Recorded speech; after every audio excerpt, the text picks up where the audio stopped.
নমস্কার বন্ধুরা, cooking long ব্লগে তোমাদের সকল বন্ধুদের জানাই ওয়েলকাম।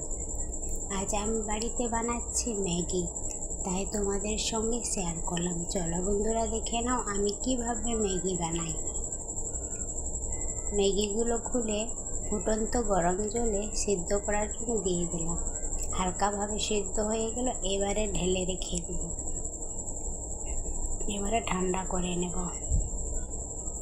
একটি বাটিতে ডিম ফাটিয়ে রেখে দিয়েছি, এবারে দিয়ে দিব ফাটানো সেই ডিমগুলো ভালোভাবে ভেজে নেব। ঝুরি ঝুরি করে ভেজে নেব। যতক্ষণ না ভালোভাবে ভাজা হয় ততক্ষণ ভালোভাবে ভেজে নেব ঝুরি ঝুরি করে। এবারে ডিমগুলো একটি পাত্রে রেখে দেব। ডিম ভাজা কড়াইয়ে হালকা তেল দিয়ে পেঁয়াজ কুচি, লঙ্কা কুচি দিয়ে ভেজে নেব। যতক্ষণ না লাল লাল ভাজা হয় ভালোভাবে ভেজে নেব। এবার দিয়ে দেব সিদ্ধ করা ম্যাগিটি। যারা ভালোবাসার সাপোর্ট দিয়েছো তোমাদেরকে অনেক অনেক ধন্যবাদ। যারা নতুন আমার ভিডিওটি দেখছো, প্লিজ তোমরা চ্যানেলটি সাবস্ক্রাইব করে নিও। আমি যখনই নতুন ভিডিও আপলোড করব তোমাদের কাছে নোটিফিকেশন পৌঁছে যাবে।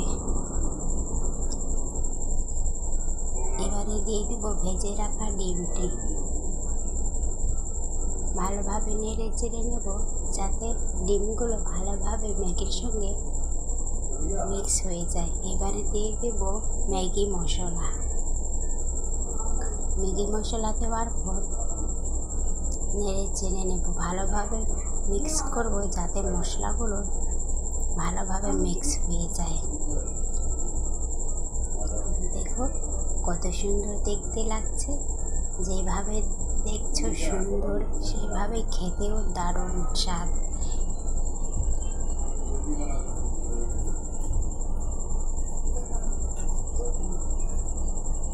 এখানে ভিডিওটি শেষ করলাম বন্ধুরা। এবারে একটি পাত্রে ঢেলে নেব। দেখা হবে নেক্সট ভিডিওতে বন্ধুরা। তোমরা ভালো থেকো, সুস্থ থেকো, টাটা।